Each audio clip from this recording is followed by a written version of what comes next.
A millionaire is stuck sharing a room with the woman he cannot stand, until one kiss. Hello everyone. Before we begin today's story, I have a small favor to ask. Please hit subscribe and turn on the notification bell so you never miss our channel's new videos. It is quick, free, and the best way to support us in bringing you more dramatic stories. Your support means the world to us. Where are you watching from? Drop your city or country in the comments below. Thank you very much. Now, let us return to our main character. The hotel room is quiet in the way expensive places always are. Thick carpet, floor-to-ceiling windows, a king-sized bed that looks untouched and slightly judgmental. On the small glass table by the window sits a leather briefcase, placed with surgical precision. Nothing in this room is out of control, except the woman standing near the door.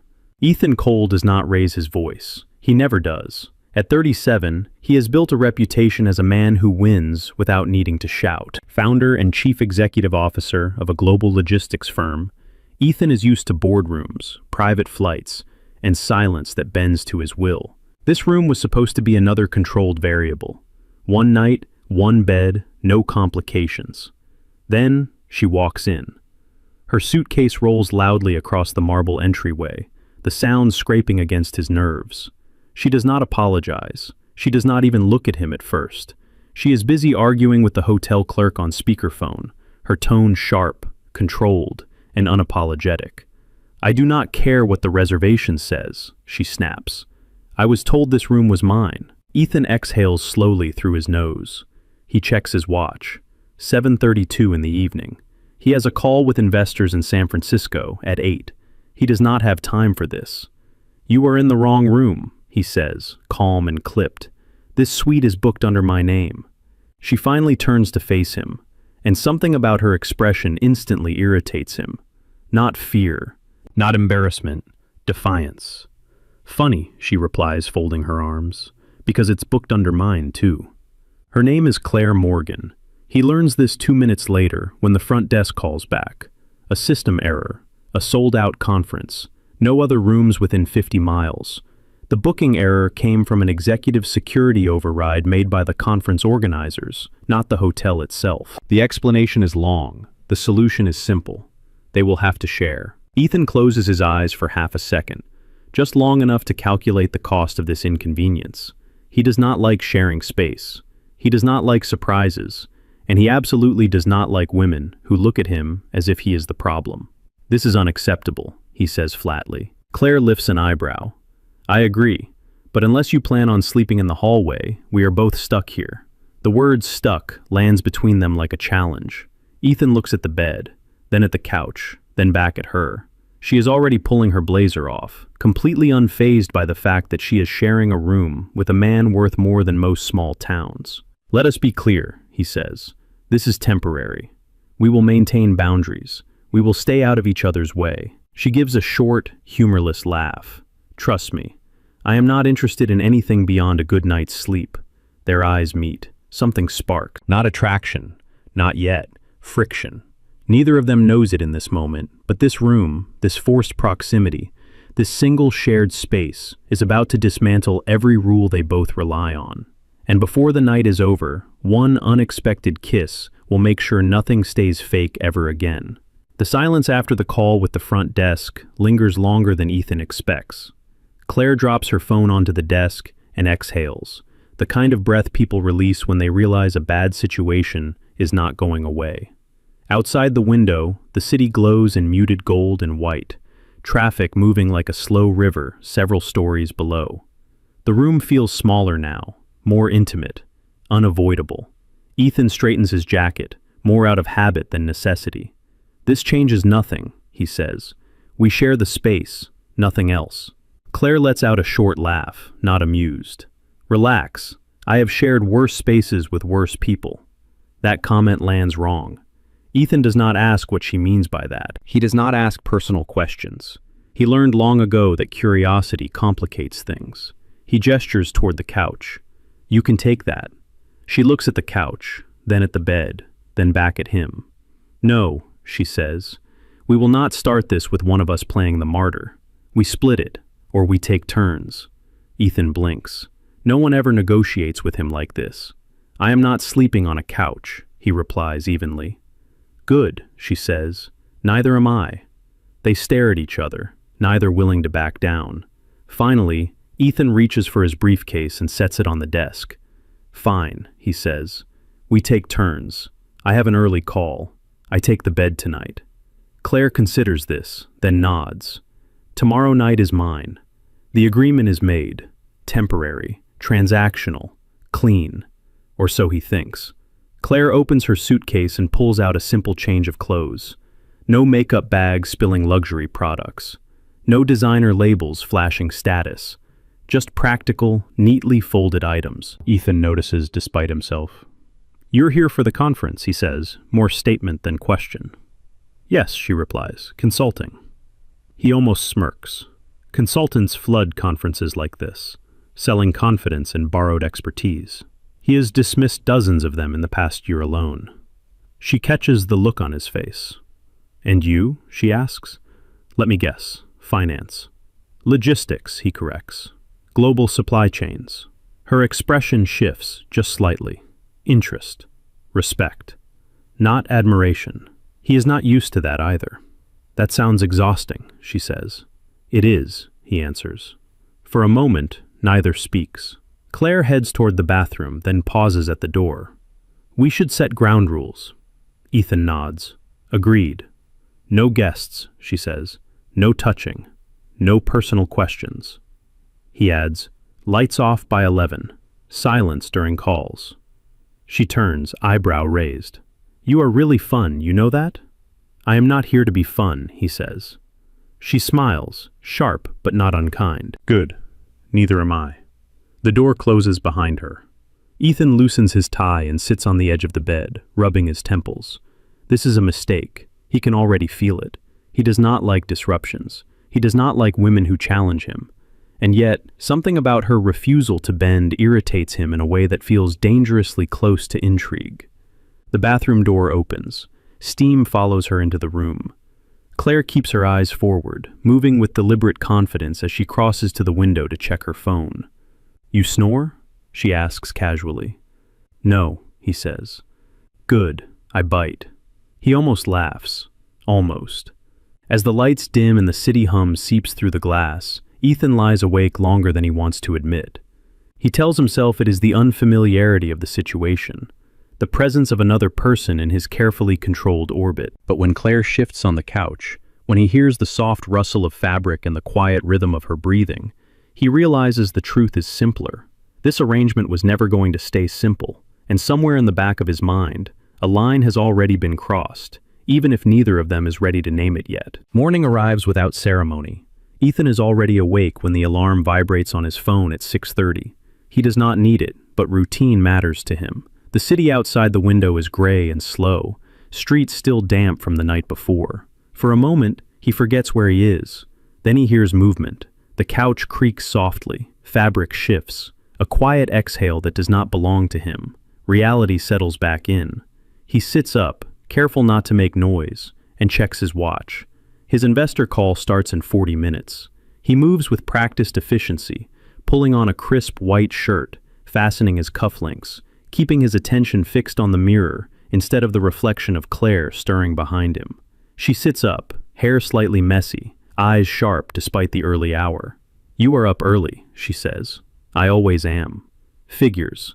She stands and stretches without hesitation, as if the room belongs to her just as much as it does to him. Ethan looks away, irritation flaring at the fact that he has to.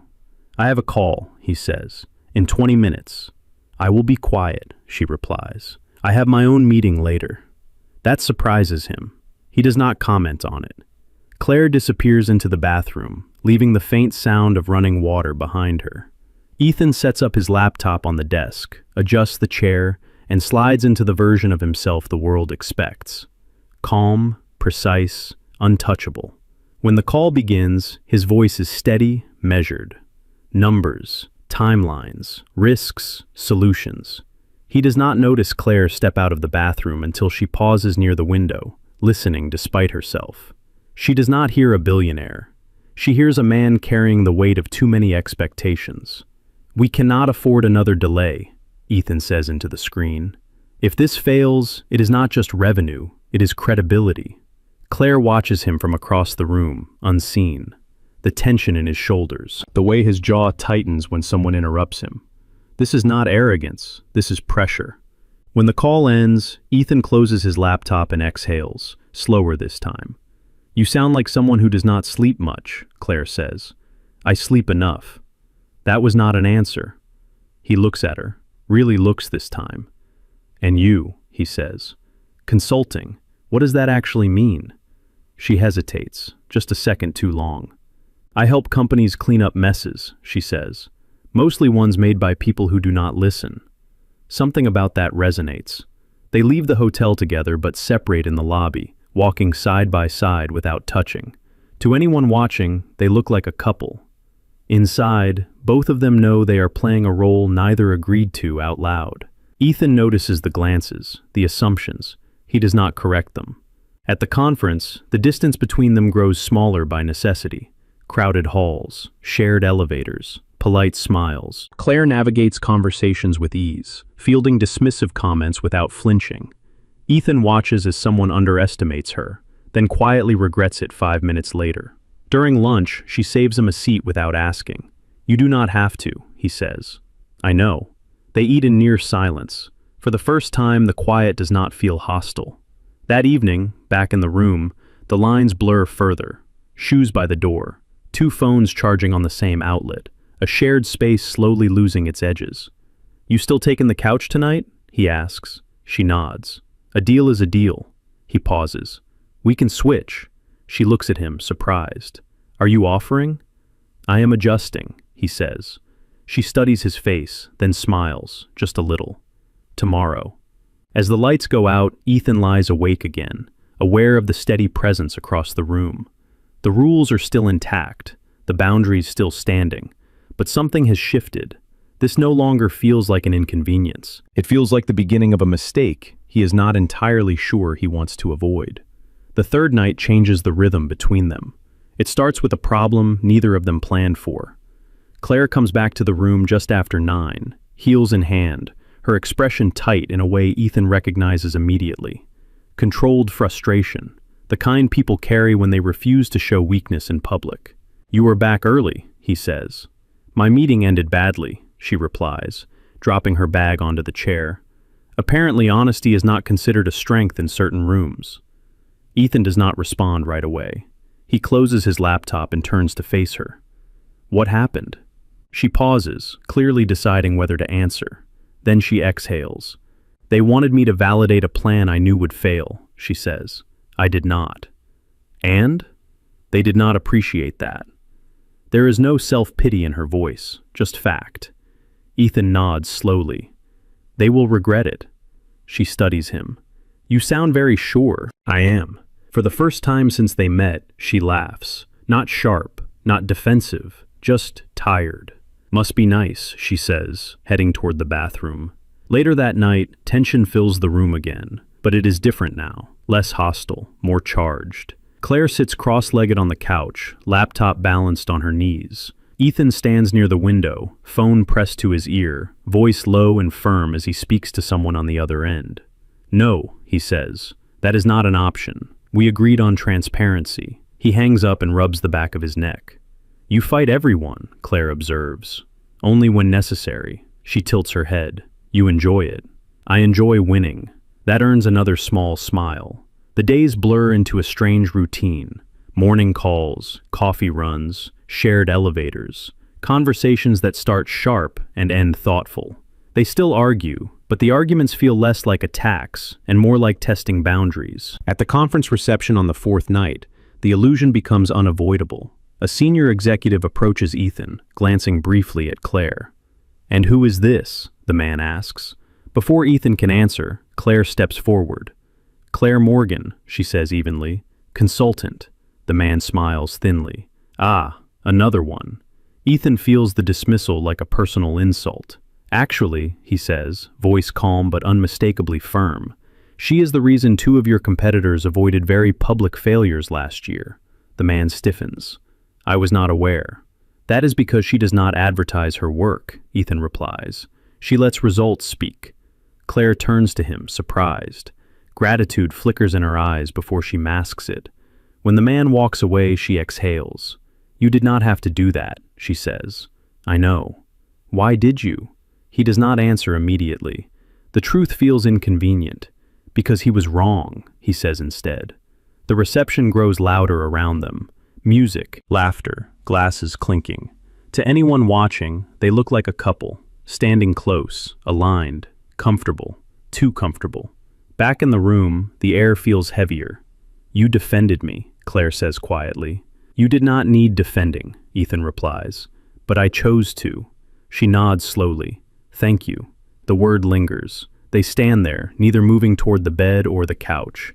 The rules are still in place. They both know that, but the distance between them feels thinner than it did before.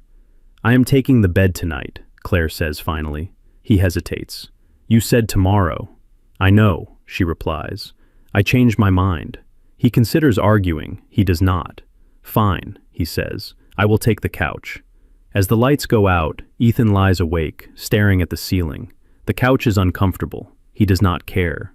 Across the room, Claire shifts under the covers. For the first time, the space between them does not feel like a boundary. It feels like a test, and neither of them is quite ready to admit they are both already failing it. The fifth day brings the first real test. It happens at a private luncheon, hosted by one of the conference sponsors, held in a glass-walled ballroom overlooking the river. Invitations are limited. Power gathers quietly in rooms like this. Ethan is expected to attend. Claire is not. She stands by the door, scanning the name cards with a calm expression that barely hides her irritation. "Looks like this one is your world," she says. "It does not have to be," Ethan replies. She shakes her head. "I am fine. I will find something else to do." He knows that tone. It is not pride. It is self-protection. "You are coming with me," he says. She turns. "Ethan." "I invited you," he says evenly. They confirmed. "That is not what you said yesterday." "I changed my mind." Something passes between them. Surprise, then resolve. Inside, the room hums with controlled conversation. Linen tablecloths, quiet laughter. People who measure each other in glances. Claire feels it immediately, the subtle weighing, the quick assumptions. She keeps her posture steady. They take their seats. Across the table, a man in a navy suit smiles politely at Claire. "And you are?" he asks, already turning back to Ethan. Before Ethan can speak, Claire answers. "Claire Morgan." The man nods vaguely. "Ah, a guest." "An advisor," she corrects, voice calm, "specializing in operational risk." The man chuckles. Everyone is an advisor these days. Ethan feels something tighten in his chest. "Actually," he says, cutting in smoothly, "she flagged a supply bottleneck last quarter that saved one of our partners over $12 million. The table goes quiet. The man blinks. "I was not aware." "That is because she does not seek attention," Ethan continues. "She solves problems." Claire looks at him, startled. He meets her gaze without hesitation. The conversation shifts. Questions follow, real ones. Claire answers them with clarity and precision, breaking down complex issues into simple truths. No arrogance, no defensiveness, just competence. By the end of the meal, the same man who dismissed her earlier asks for her card. Outside, the river glints in the afternoon sun. "You did that on purpose," Claire says. "Yes. You did not have to." "I know." She exhales slowly. "Thank you." The words land heavier this time. Back in the room later, the atmosphere has changed again. Not tense, not quiet, charged. Claire sets her bag down and turns to him. "You did not treat me like a favor today. I did not think of you as one. That matters." He nods. "It should." They stand there, closer than usual. No one speaks. "I should warn you," she says softly. "People assume things when they see us together. I am aware. Does that bother you?" He considers the question carefully. "It should, but it does not." Her eyes search his face. "That is dangerous." "Yes," he agrees. The distance between them shrinks, not because they step closer, but because neither steps away. Then his phone vibrates. The moment breaks. He checks the screen. His expression hardens slightly. "Family," he says. She nods, understanding without asking. Later that night, the lights go out as usual. The room settles. The city hums beyond the glass. Ethan lies on the couch, staring at the ceiling, aware of every sound she makes in the bed. A shift, a breath, a pause. This is no longer about sharing space. It is about sharing ground. And both of them know that the next boundary will not be so easy to keep intact. The sixth night arrives quietly, without an argument or an agenda. The conference is winding down. The schedule is lighter, fewer obligations, less noise to hide behind. Ethan returns to the room just after 10, jacket draped over his arm, tie loosened. Claire is already there, sitting near the window with her knees pulled close, city lights reflecting softly across the glass. She is not working. That alone feels different. "You are back late," she says. "So are you." She nods. "I stayed after the panel. Someone wanted advice. Unpaid." He sets his jacket down. "You should charge for that." She smiles faintly. Not everything needs a price. That lands deeper than she intends. Silence settles between them, not uncomfortable, but heavy with things neither has said yet. Ethan pours a glass of water and leans against the desk instead of retreating to his usual distance. Claire notices. "You are tense," she says. "So are you." She considers denying it, then stops. "I was supposed to be somewhere else this week." He looks at her. "Where?" She hesitates. The rule about personal questions flickers between them, thin and fragile. "Home," she says finally. "But my mother needed help. Again." The word again carries weight. Ethan nods slowly. "That is why you work so hard." "That is why I cannot afford to fail," she replies. For the first time, he does not deflect.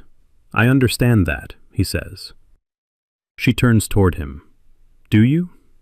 "Yes," he answers. People assume wealth means freedom. It does not. It just changes the shape of the cage. The honesty surprises them both. Claire studies his face, the control, the restraint, the cracks beginning to show. "You did not grow up with this," she says quietly. "No." "Neither did I." Their eyes hold. The city hum fades into the background. Ethan moves first, crossing the room and sitting in the chair opposite her, close enough now that the distance feels intentional rather than safe. "My family expects perfection," he says, publicly, privately. "There is no room for mistakes." "And you believe that," she says. "I was taught that." She nods.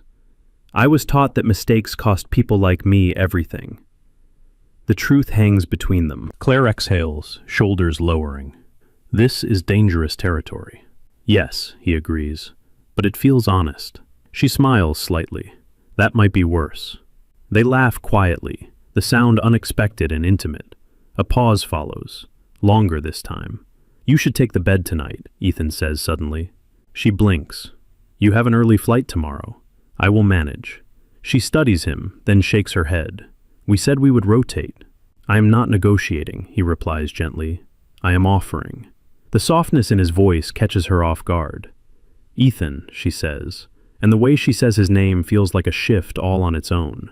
He looks at her, really looks. The air changes. Neither of them steps back. The space between them closes, not all at once, but slowly, as if drawn by something neither can name. Claire can feel the warmth of him now, the steadiness, the restraint. "This is a bad idea," she whispers. "Yes," he says. Neither moves away. Her breath catches when his hand brushes hers.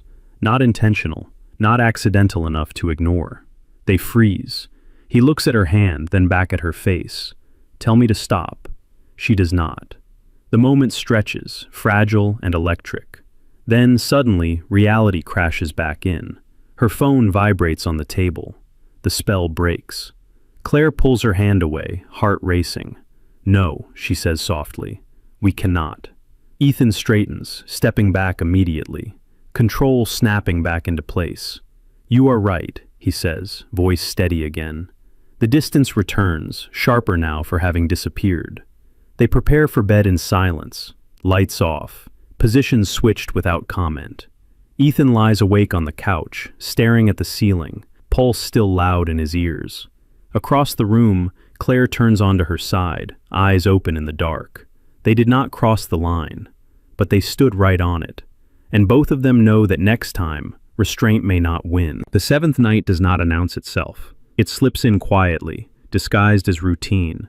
The conference has ended. The halls are emptier. The city outside feels less urgent, less performative. Ethan and Claire return to the room later than usual, the tension from the previous night still unresolved, still humming beneath every word they do not say. Neither mentions the moment their hands almost touched. Neither apologizes. That silence is worse. Claire sets her bag down and turns toward the window, arms crossed, posture rigid. Ethan closes the door behind them and leans against it for a second longer than necessary. "This ends tomorrow," he says finally. "We check out in the morning." She nods. "I know." The words land heavier than either expects. "So this," she gestures vaguely between them, "this stays what it is." "Yes," he agrees too quickly. She turns to face him. "Do not lie to me." He meets her gaze. "I am not." They stand there, the room thick with unfinished thoughts. A knock sounds at the door. Both of them tense. Ethan opens it to find a man from the conference, slightly unsteady, confidence sharpened by alcohol. "Cole," the man says, grinning. "After party downstairs. You should come. Bring your girlfriend." Claire stiffens. Ethan does not hesitate. "She is not my girlfriend." The man laughs. "Sure, whatever you say." His eyes slide to Claire, lingering too long. "You coming anyway?" "No," Claire replies calmly. The man shrugs and walks away. The door closes. The air shifts. "You did not have to correct him," Claire says. "Yes, I did." "Why?" "Because it matters," Ethan replies. She studies him. "Does it?" "Yes," he says again. "It should." Something breaks open between them. "You keep drawing lines," she says quietly, then standing right on top of them. "So do you. Because you keep stepping closer." "That is not intentional," he says. She laughs once, sharp and breathless. "Do not insult us both." The words echo. Ethan moves toward the desk, then stops. He turns back to her. "This arrangement," he says, choosing each word carefully, "was supposed to be simple." "And it is not," she finishes. "No." They stand closer now, too close. "This is where we stop," Claire says, voice barely steady. "We should stop." "Yes," Ethan agrees. Neither of them moves. The city hums outside. A car horn, distant laughter. Life continuing, indifferent. "You told me to tell you to stop," Claire whispers. "Yes. I am telling you now." He searches her face. "Then why are you still standing here?" She does not have an answer. The moment collapses under its own weight. Ethan reaches for her without thinking, his hand cupping her face, thumb brushing her cheek. The contact is gentle, almost reverent, and it steals her breath. "This is a mistake," she says. "Yes," he replies. Then he kisses her. It is not soft. It is not careful. It is charged with everything they have held back. Frustration, curiosity, recognition. The kiss is brief, fierce, and undeniable. Claire gasps against him, her hands gripping his jacket before she pulls away. "Ethan," she breathes. "No." Reality crashes in. He steps back immediately, horror and clarity flooding his expression. "I am sorry," he says. "I should not have..." She shakes her head. "Do not." They stand apart now, the distance between them sharp and absolute. "That cannot happen again," she says. "It will not," he answers. But neither of them believes it. They prepare for bed without another word. Ethan avoids looking at her.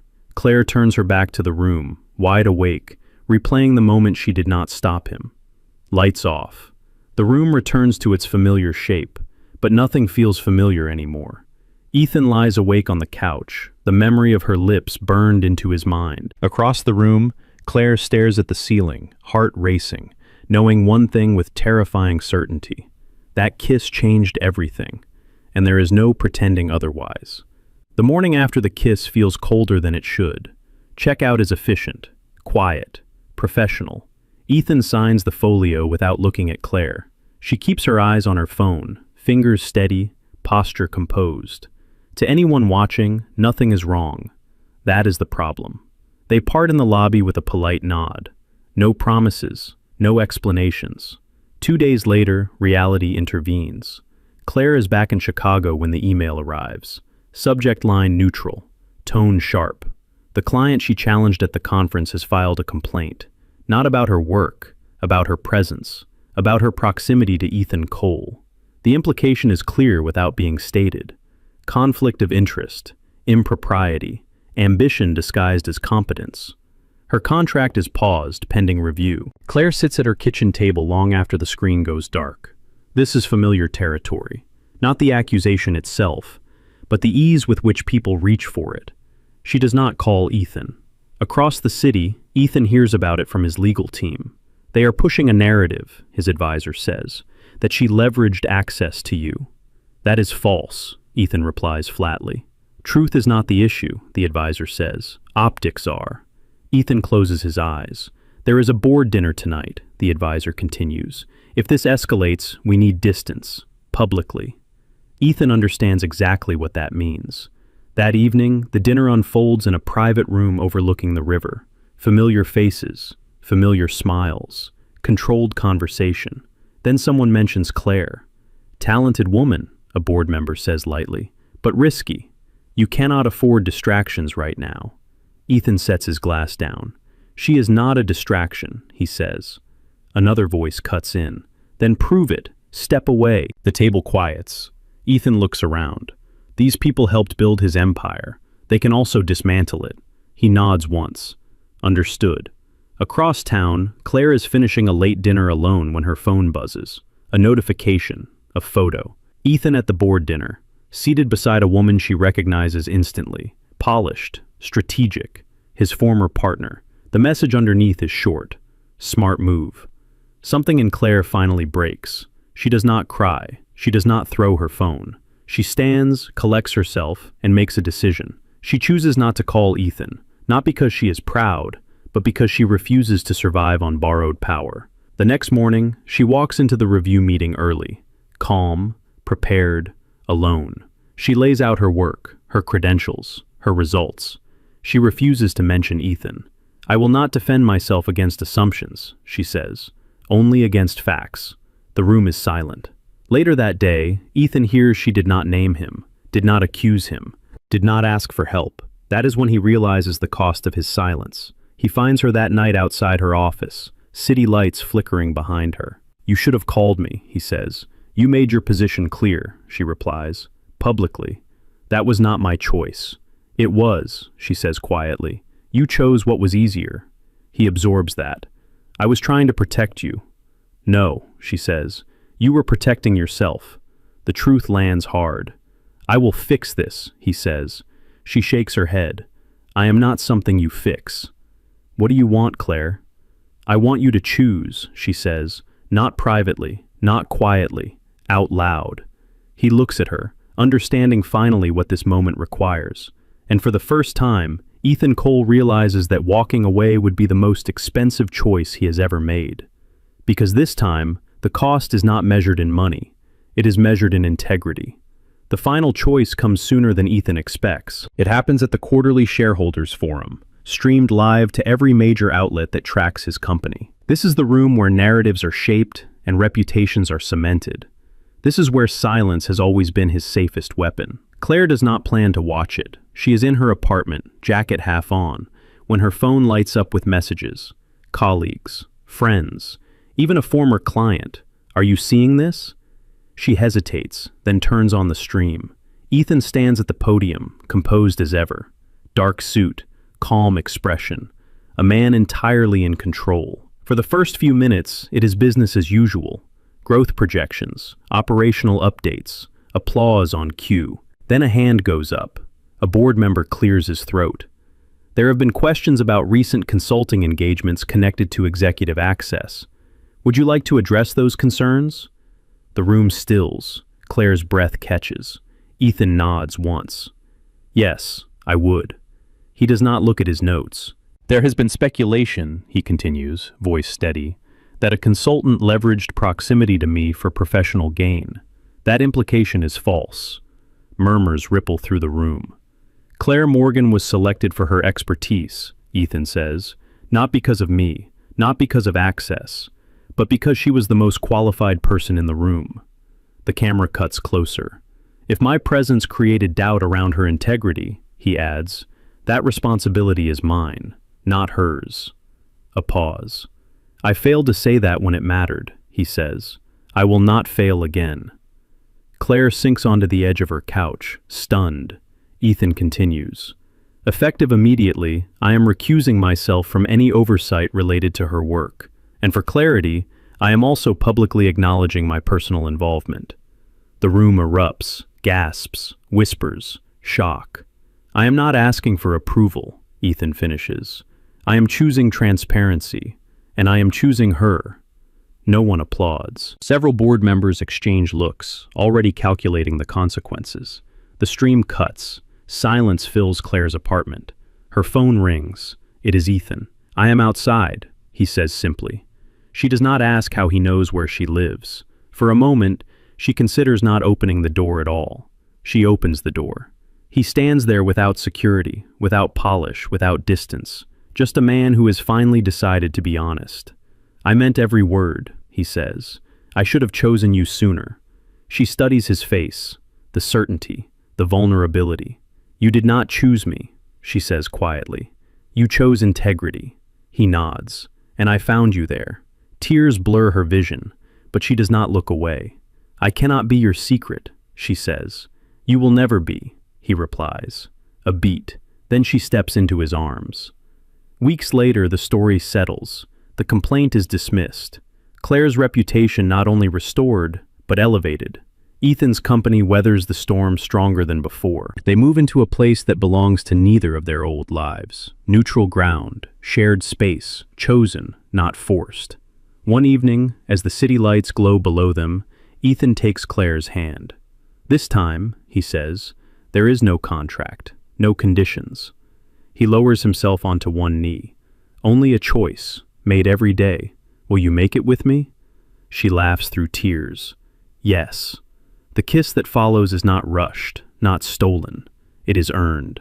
For the first time, love is not a role they fall into. It is a choice they stand behind.